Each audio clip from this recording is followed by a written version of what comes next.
Okay, I'd like to address the question number 3 on the quiz. A lot of people miss this. Dave drops a book from his tabletop. It takes the book t seconds to strike the floor. Dave claims that if the book falls for twice the amount of time, 2t, that it will fall twice as far. Evaluate Dave's claim and explain your reasoning. Maybe the best way to start with this is to just kind of draw a motion diagram for the book. So I'm going to have the book up here at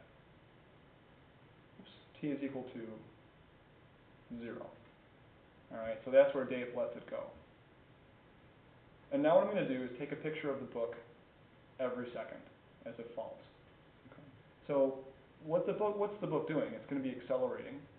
And we know that when objects accelerate, that basically they initially don't fall very far, but then the distance that they travel grows.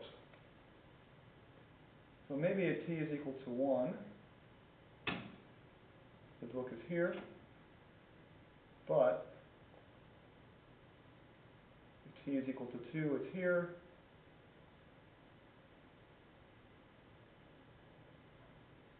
And then at t is equal to 3 and 4, it starts going further and further. So in other words, this spacing, right, is getting bigger and bigger. So one way to answer this question is to at least the concept of it, is to say that, you know, if you look at your times, if that's the distance the book travels, let me draw it like this. If this is the book's displacement for 1 second, it's clearly going a lot farther if you double the time to 2 seconds. Okay? So kind of always comparing its starting point to where it ends up.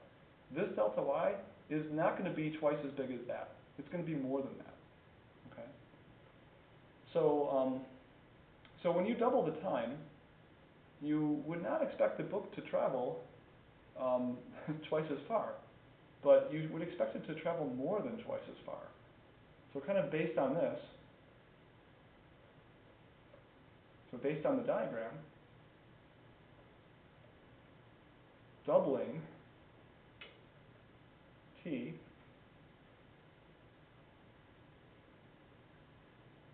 will more than double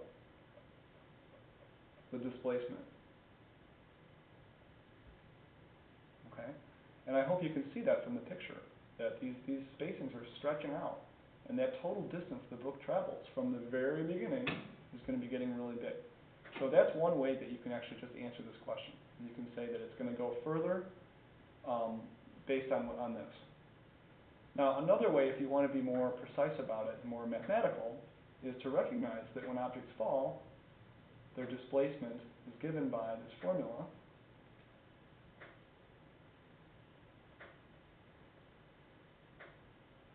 And if you're dropping a book from rest, which I think is what we're assuming here,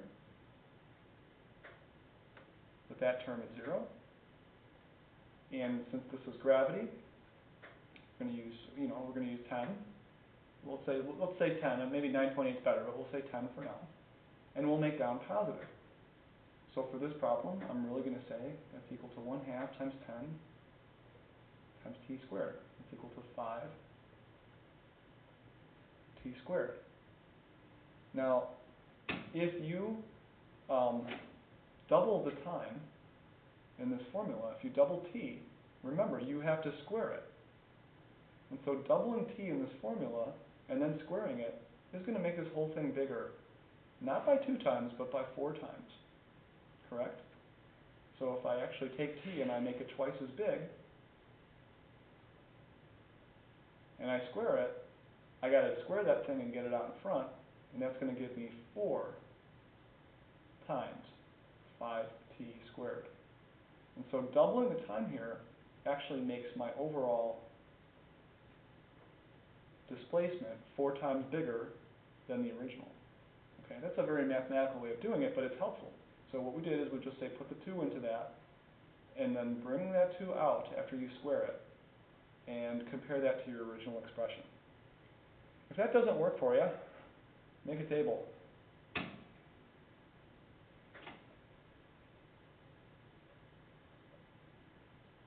And use your 5t squared.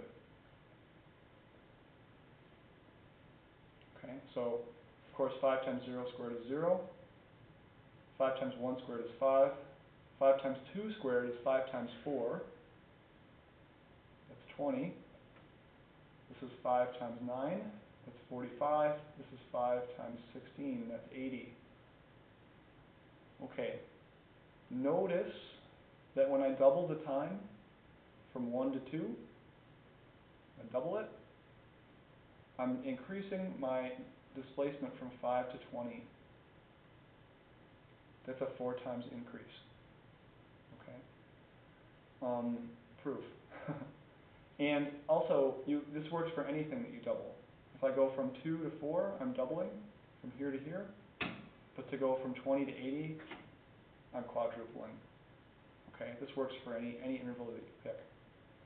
By the way, it also works if you triple or do anything else funny. If I go from 1 to 3, I'm going up by 3 times. But then I'm going from 5 to 45. I don't have room to put that here. From 5 to 45, that's going up by 9.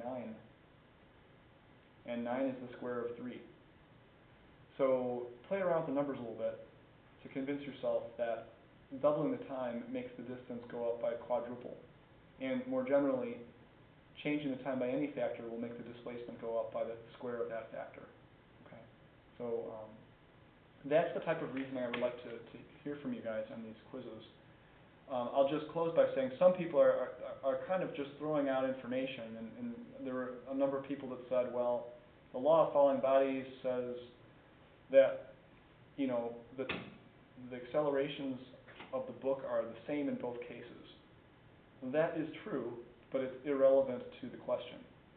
So don't go and quote the law of falling bodies hoping to impress me, because it doesn't really address the direct thing that you're being asked in the question. I would much rather have you make a sketch or, you know, use some type of a relationship mathematically and show how that works, or give me some data or something like that.